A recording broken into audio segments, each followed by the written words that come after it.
ሰላም እንዴት አመሻችሁ? ውድ ስለ አርሰናል ዩቲዩብ ቻናል ተከታታዮቻችን እንዴት ቆያችሁን? ዛሬም እንደተለመደው ምሽት 4 ሰዓት ላይ ተገኝተናል። ክለባችን የበረኛውን ኤላን ሜዝሌር ዝውውር ጨርሷል። እንዲሁም ሌሎች አዳዲስ የወጡ መረጃዎች አሉ። ስለዚህ ሰብስክራይብ እንዲሁም ላይክ በማድረግ አብራችሁን ቆዩ። ጋብሪኤል ማጋሬስ ከብራዚሉ ዓለም ዋንጫ ከተሰናበተች በኋላ የሰጠው አስተያየት አለ። ከዊሊያም ሳሊባ ስለተደወለለት የስልክ ንግግር የገለጹ አለ። በመጀመሪያ ስልክ የደወለልኝ ሳሊባ ነበር። ለመሆኑ ከዓለም ዋንጫ ለምን ቀድመህ ለመውጣት ወሰንክ ብሎ ጠየቀኝ። ሁለታችንም መሳቅ ጀመር። እኔም ውድድሩ እስከሚቀጥል ድረስ እንዲደሰት ነገርኩት። በቅርቡ እንደማይሰናበቱ ተስፋ አደርጋለሁ። ምክንያቱም ከተሰናበተ መጀመሪያ ስልክ የምደውልለት እኔው ራሴ ነኝ በማለት በፈገግታ ተናግሯል። ከመጣሁበት ጊዜ ጀምሮ በጣም በጥሩ ሁኔታ ነው የተቀበሉኝ። ስለዚህ አርሰናል ሁልጊዜም በልቤ ውስጥ ያለ ክለብ ነው። እዚህ በጣም ደስተኛ ነኝ። ልክ እንደ ቤቴ ነው የሚሰማኝ። በሚቀጥለው የውድድር ዘመን ደረጃችን ይበልጥ ከፍ ማድረግ እንፈልጋለን። ዋናው ምኞታችን የፕሪሚየር ሊግ ዋንጫችንን ጠብቆ ማቆየትና ሻምፒዮንስ ሊግን ማሸነፍና ተጨማሪ ዋንጫዎችን ወደ ሰሜን ለንደን ማምጣት ነው ሲል ጋብሪኤል ማጋሌስ ስለ አርሰናል ያለውን አስተያየት ሰጥቷል። አንድሪያ ፔርሎ የቀድሞ የጁቬንቱስ እንዲሁም የጣሊያን የኢሲ ሚላን ኮከብ የመሃል ሜዳ ተጫዋች አንድሪያ ፔርሎ ስለ ክለባችን የሰጠው አስተያየት አለ። አርሰናል የፕሪሚየር ሊግ ዋንጫን በእውነት ይገባቸዋል ብዬ አስባለሁ። በውድድር ዘመኑ ሁሉ የበላይ የነበረው ጨዋታ ተጫውተዋል። ነገር ግን ካለፉት የውድድር ዘመናት ጀምሮ በከፍተኛ ደረጃ ላይ እየተጫወቱ ነበር። ስለ ሻምፒዮንስ ሊግ ከተነሳ ካለፈው የውድድር ዘመን የግማሽ ፍጻሜ ስንብት በኋላ ወደ ፍጻሜው ለመድረስ ጊዜ ብቻ ነበር የሚያስፈልጋቸው። ፍጻሜው ላይ መድረስ ይገባቸው ነበር። ወደፊትም ዋንጫውን የማሸነፍ ብቃት አላቸው። ብዙ ጥሩ ተጫዋቾች አሏቸው። ቡካዮ ሳካ፣ ማርቲን ኦዲጋርድ እና ዴክላን ራይስ በጣም አስፈላጊ ተጫዋቾች ናቸው። ሆኖም ግን የፎቶ ማሳያ የሚሆኑት ሁለቱ የመሃል ተከላካዮች ሳሊባ እና ጋብሪኤል በዓለም አቀፍ ደረጃ እግር ኳስን እየተጫወቱ ያሉ ልዩነት የሚፈጥሩ ተጫዋች ናቸው ሲል አንድሪያ ፔርሎ ስለ ክለባችን የሰጠው አስተያየት ነው ማለት ነው። ማርቲን ዙበሜንዲም ስለ ክለባችን የሰጠው አስተያየት አለ። የአርሰናል ተጫዋቾች በዓለም ዋንጫው ላይ ስላላቸው በራስ መተማመን ተናግሯል። እንደ ሻምፒዮን ወደ ብሔራዊ ቡድን ስትቀላቀል የተለየ በራስ መተማመን ይዘህ ትመጣለህ። ይህንን በየቀኑ ከሚካኤል ሜሪኖ እና ዴቪድ ራያ ጋር አብረን እንመለከተዋለን። በአርሰናል አብረን የገነባነው እምነት ማንኛውም ነገር ይቻላል የሚል ነው። በአእምሯችን ማንንም አንፈራም። የምንጫወተው በሻምፒዮኖች አስተሳሰብ ነው። ይህም በአንድ ጀንበር የምትማረው ነገር አይደለም። ሁላችንም ትልልቅ ዋንጫዎችን ለማሸነፍ እንደታደል እናምናለን። ይህንን በራስ መተማመን ወደዚህ ዓለም ዋንጫ ይዘን መተናል ሲል ማርቲን ዙበሜንዲ ሀሳቡን ሰጥቷል። ኢላን ሜዝሌር ወደ አርሰናል መዘዋወሩን ፋብሪዚዮ ሮማኖ ዛሬ ቀን ላይ ሂር ዊጎ በማለት አረጋግጦታል። ቶሚ ሴትፎርድ ኢላን ሜዝሌን ወደ ክለቡ የሚያደርገውን ዝውውር ከተጠናቀቀ በኋላ አርሰናል በውሰት እንደሚለቅ ይጠበቃል ሲል አትሌቲክ ዘግቧል። አርሰናል የእንግሊዝ ከ21 ዓመት በታች ግብ ጠባቂ እንዲሁም የክለባችን ተጫዋች እድገቱን ለመቀጠል መደበኛ የመጀመሪያ ቡድን እግር ኳስ እንደሚያስፈልገው ያምናል። ሜዝሌር መምጣት ይህንን እድል ለመፍጠር ተዘጋጅቷል ሲል አትሌቲክ ዘግቧል። ኬፓ አሪዛባላጋ ከአንድ የውድድር ዘመን በኋላ አርሰናልን መልቀቅ ይችላል። ግብ ጠባቂ ከጣሊያን እና ከስፔን ክለቦች ፍላጎት አሳይተዋል። እናም የ5 ሚሊዮን ፓውንድ የውል ማፍረሻ ውል ከተሟላ ሊሄድ ይችላል ሲል አትሌቲክ ዘግቧል። ኬፓ አሪዛባላጋ ከክለባችን የሚወጣ ከሆነ ኤላን ሜዝሌር ወደ ሁለተኛ ግብ ጠባቂነት ወይም የዴቪድ ራያ ምትክነት የሚመጣ ይሆናል። ነገር ግን ይህ ተጫዋች ከኬፓ አሪዛባላጋ የተሻለ ነው ወይ? እስኪ እናንተ ኮሜንት ጋር ያላችሁን ሀሳብ አሳውቁኝ። በእኔ በኩል ከኬፓ የተሻለ ነው ብዬ አላስብም። ኬፓ ቢቆይ እና እሱም ሶስተኛ በረኛ ቢሆን የተሻለ ነው ብዬ አስባለሁ። በሌላ ዜና ክሪስቶስ ዞሊስ የሊያንድሮ ትሮሳርድ ተተኪ እንደሚሆን ይጠበቃል ሲል ገነር ብሎግ ዘግቧል። ክሪስቶስ ዞሊስ ወደ አርሰናል የሚያደርገውን ዝውውር ስምምነት ላይ ይደርሳል ብሎ እንደሚያስብም ሀሳቡን ሰጥቷል። አርሰናል ዞሊስን ለማስፈረም በወሰነበት ሰዓት ማስፈረም ይችላል። ይሄ ዝውውር የስኳዱን ጥልቀት ለመጨመር የሚደረግ ብቻ ነው ሲል ዴቪድ ኦርንስቲንም ዘግቧል። የአንድሮ ትሮሳርድ ወደ ቤሽክታሽ የሚያደርገው ዝውውር እንደተጠናቀቀ ክሪስቶስ ዞሊስ በ34 ሚሊዮን ፓውንድ ወደ አርሰናል የሚዘዋወርበት ስምምነት የመጨረሻ ውሳኔ ያገኛልም ሲል ዘግቧል ማለት ነው። አርሰናል ሞርጋን ሮጀርስ የመክፈቻ ጥያቄ ለማቅረብ በዝግጅት ላይ ነው። አስቶን ቪላ ውይይት ለመጀመር ከ100 ሚሊዮን ፓውንድ በላይ ክፍያ ይፈልጋሉ ሲል ግራይም ቤሊ ዘግቧል። የግራ ክንፍ ለማጠናከር የተመረጠው ሰው ሞርጋን ሮጀርስ ነው ሲል ዴቪድ ኦርንስቲን ዛሬ ምሽት ላይ የዘገበው ዘገባ ነው። ሞርጋን ሮጀርስ በክለባችን እንደሚፈለግ ከዝውውሩ መጀመሪያ ጀምሮ የምናውቀው ነገር ነው። ከዛ በፊትም ነገር ግን አስቶን ቪላ የሚጠይቀው 130 ሚሊዮን ፓውንድ የዝውውር ዋጋ ለአርሰናል ትንሽ እንደሚከብድ ነው እየተገለጸ ያለው። አርሰናል በማጥቃት ክፍሉ ላይ ትልቅ ኳሊቲ ለመጨመር ይፈልጋል ሲል ዴቪድ ኦርንስቲን ዘግቧል። አርሰናል ካለፈው ዓመት የተሻለ የዝውውር መስኮት እንደሚያሳልፍ ይጠበቃል ሲልም ጨምሯል ማለት ነው ዴቪድ ኦርንስቲን። ፋብሪዚዮ ሮማኖ ትላንት ላይ እንደገለጸው አርሰናል በዚህ የዝውውር መስኮት ውስጥ አንድ ወሳኝ የክንፍ ተጫዋች ያስፈርማል። ይሄ ምንም ጥርጥር የለውም። ዋናው ቅድሚያ የሚሰጠው ጉዳይ ሞርጋን ሮጀርስ ነው። ከተጫዋቹ ጋር ውል ስምምነት እኔ እስከሚገባኝ ድረስ በጣም ለመስማማት በጣም ቅርብ ነው። አርሰናል እንደ ቅርብ ነው የሚያየው። አስቶን ቪላ 130 ሚሊዮን ፓውንድ ይፈልጋል። ይህ በመጨረሻ ድርድር ሊደረግ ይችላል። ለክለብ ድርድር ግን እስካሁን አልተጀመረም። ነገር ግን አርሰናል ሞርጋን ሮጀርስን እንደ ዋና እና ቅድሚያ የሚሰጠው ኢላማ አድርጎ እየሰራ ይገኛል ሲል ዘግቧል። አርሰናል በቀጣዮቹ የዝውውር መስኮት ስራ የሚበዛበት ይሆናል።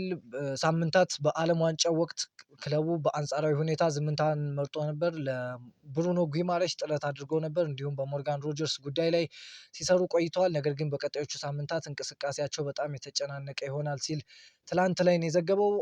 በአርሰናል ውስጥ ጉማሬሽን ለማስፈረም ፍላጎት እንዳላቸው የሚያሳዩ ምልክቶች አሉ። የኒውካስትል እስካሁን ድረስ ያለው አቋም እሱ ለሽያጭ እንደማይቀርብ ነው ብሎ ዛሬ ቀን ላይ ዴቪድ ኦርንስቲን ዘግቦ ነበር። ኒውካስትል አዳዲስ ተጫዋቾችን ለማስፈረም እና ጉማሬሽን እንዲቆይላቸው ለማሳመን ተስፋ አድርገዋል ሲልም የኒውካስትል የቅርብ መረጃ የሆነው ክሮኒክል ዘግቦ ነበረ። ነገር ግን አሁን ምሽት ላይ እንደወጣው መረጃ ብሩኖ ጊማሬሽ ለኒውካስትል አርሰናልን መቀላቀል እንደሚፈልግና እንዲለቁት አሳውቋቸዋል ሲል ዴቪድ ኦርንስቲን ዘግቧል። ብሩኖ ጊማሬሽ ኒውካስትል ዩናይትድን መልቀቅና አርሰናልን ለመቀላቀል ፍላጎት እንዳለው አሳውቋል። ውይይቱን አጠናክሮ ቀጥሏል።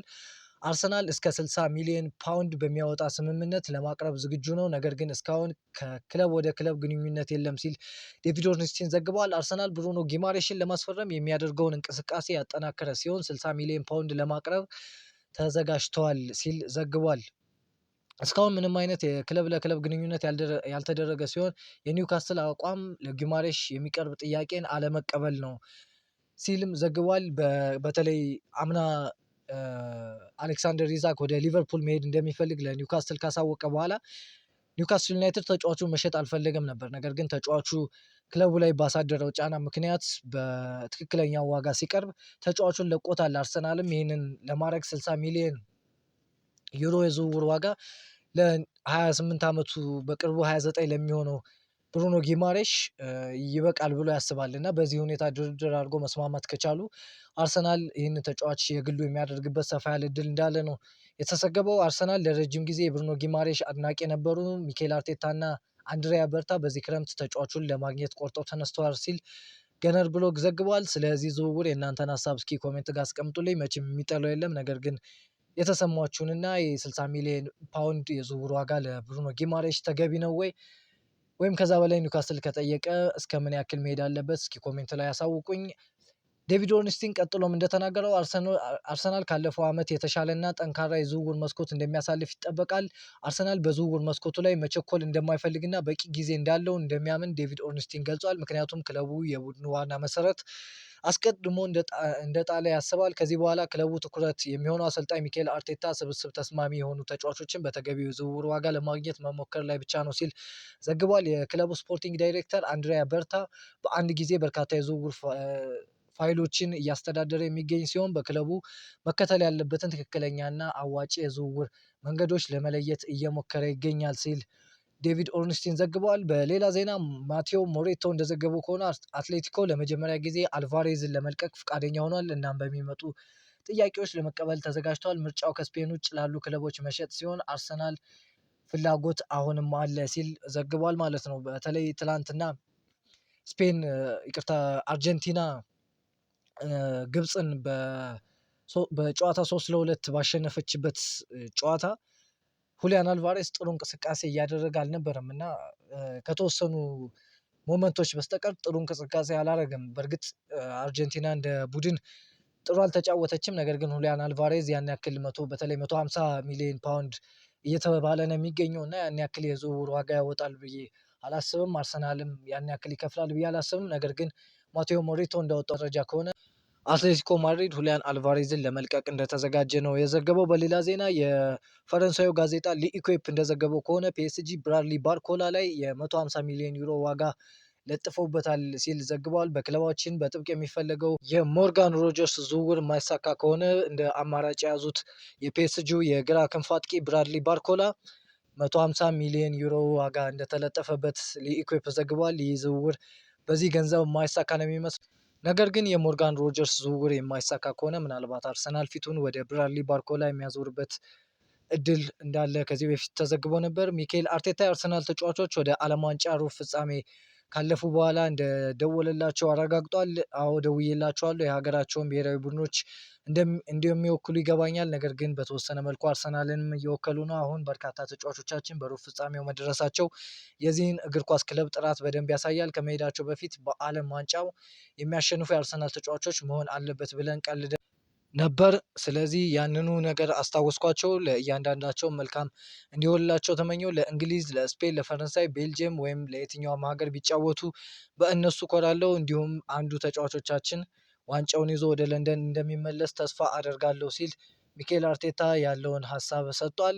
የክለባችን የትሬኒንግ ማዕከል የሶባ ሪያሊቲ ሴንተር በአርሰናል የቅድመ ውድድር ዝግጅት በፊት በማሰልጠኛ ማዕከሉ ላይ አዲስ ገጽታ ይፋ አድርጓል። በሚቀጥለው ሳምንት የሚመለሱ ተጫዋቾች በኮሪደሩ ላይ አዲስ በመብራትና ያጌጠ የፕሪሚየር ሊግ ዋንጫ ማሳያ ዲስፕሌይ የሚጠብቃቸው ሲሆን ይህም ክለቡ ዋንጫውን ወደ ሰሜን ለንደን ለመመለስ ያለውን ትልቅ ምኞት ማስታወሻ የሚያሳይ ነው ተብሏል። በተለይ ሚኬል አርቴታ ይህንን ያደረገው በመጀመሪያ ጥቁር ነበረ።